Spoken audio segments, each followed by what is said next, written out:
Allandım keşfime, meğerim söymedim, yitirdim seni şol görüşüme.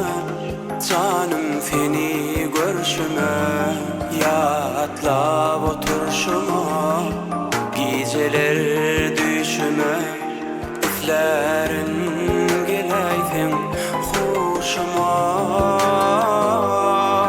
Yürüsem arzun yollarda, Enesim gereğim sen dünyada.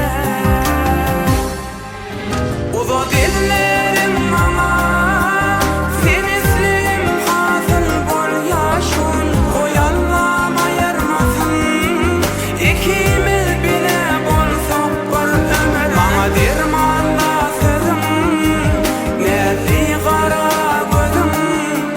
Enesim, Enesim söylerim.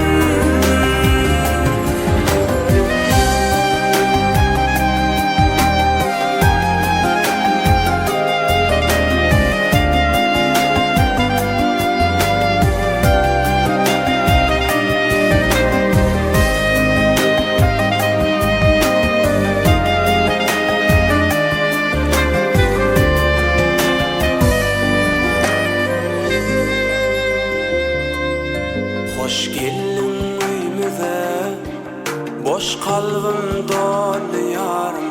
Sen bile,